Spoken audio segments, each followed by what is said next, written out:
Dalawang uri ng cash flow. Ang cash flow po ay daloy ng pera sa ating mga kamay at meron dalawang klase po ng cash flow.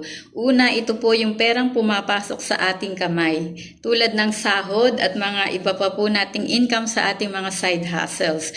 At ang pangalawang klase naman po ng cash flow ay yung mga lumalabas na pera sa ating mga kamay.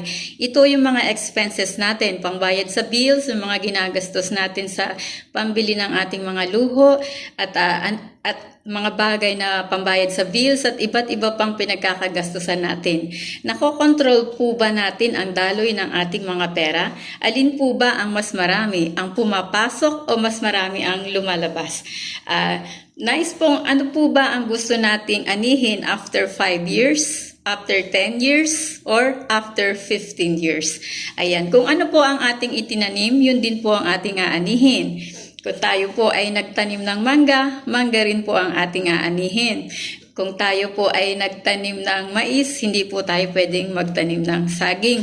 So, kung tayo po ay mas marami ang ating expenses o yung cash flow na lumalabas sa ating mga kamay, tayo po ay maaaring ma-short sa ating budget at tayo ay mabaon sa utang. At kung mas marami naman po ang daloy ng perang papasok sa ating mga kamay o marami yung mga income na pumapasok sa atin, maganda po ito dahil tayo ay nagkakaroon ng pera na pwede nating i-invest at itabi at ipunin. So, kailangan ma-manage po natin ang ayos sa mga cash flow sa ating kamay. Yung mga perang dumadaloy sa ating kamay. Ano po?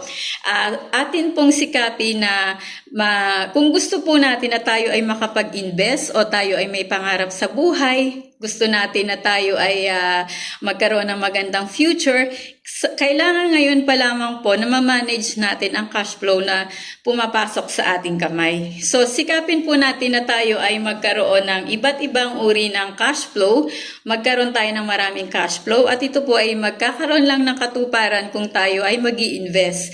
Dapat ngayon pa lang po na tayo ay nasa productive years natin, tayo marunong na tayong alam natin ang mga strategy at ang tamang kaalamang pampinansyal upang mapalago natin ang ating perang pinaghirapan. Ano po?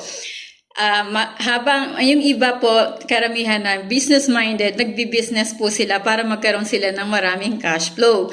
At meron naman po mga tao na kahit marami silang kinikita, wala rin po silang maitabi. Ano po kaya ang mali? Maring mismanagement po ng pera. Hindi nila nailagay sa investment vehicle na maganda, hindi sila nakapag-invest. Kailangan din po kasi na ang mga tao, kahit kumikita tayo ng malaki, meron tayong kaalamang pang-pinansyal. At yan naman po ay tinuturo ng IMG o ng International Marketing Group. Ito po ay libre pong financial literacy para sa lahat. At kung nais nyo nga po na magkaroon ng magpa-financial check-up sa akin, pwede po kayong makipag-usap sa akin. At kung gusto nyo rin naman po na malaman kung ano yung mga first step kung paano kayo makapag-start ng pag-increase ng cash flow, pwede nyo po akong kausapin. So, sapagkat napakahalaga po na namamanage natin ang mga daloy ng pera sa ating mga kamay. Kailangan po magtanim tayo mag-invest tayo sa ngayon po. Nang sa ganon, after 5 to 10 years or 15 years, mag-aani po tayo ng bunga ng ating mga itinanim. Dahil ang pag-i-invest po, para din po itong pagtatanim. Nagtatanim ka, dinidilig mo, inaalagaan mo, and in a long term, bibigyan ka nito ng bunga. Hindi mo man ito pitasin lahat, pwede kang pumitas lamang ng ilan at nandun pa yung maraming bunga na kung saan masusustain nito ang iyong pagtanda o ang iyong retirement years. So, ang maiituro ko po sa inyo sa ngayong episode na ito ay paramihin po natin ang daloy ng pera na pumapasok sa ating kamay or increase your cash flow.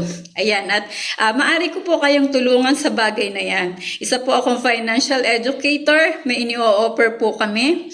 Kung nais niyo po magkaroon ng savings na Kaiser 3-in-1, ito po ay pinagsama-samang healthcare, insurance at investments sa mutual funds. Meron din po kaming mutual funds lang kung yun po yung gusto ninyo. Pwede po kayong mag-umpisa sa pamamagitan na mag-member po kayo sa akin ng IMG at Yun po yung first step upang magkaroon kayo ng access sa mutual funds. Sa binayad niyo pong membership, meron na po itong initial na 1,000 pesos. Naka-invest po ito sa mutual funds, sa Soldibo, sa mga Jollibee and 10 blue chips company sa Pilipinas. And pwede po kayong mag-top up for as low as 20 pesos only. At kung gusto niyo naman po na maging business ito, katulad ko na sineshare ang kagandahan ng financial literacy. At ito po ay may income po ako dito weekly. Kung gusto niyo po at interesado kayo, kausapin niyo po ako at makakatulong po ito upang magkaroon kayo ng cash flow. Iyon lamang po at magandang buhay po sa lahat. God bless you all. Thank you.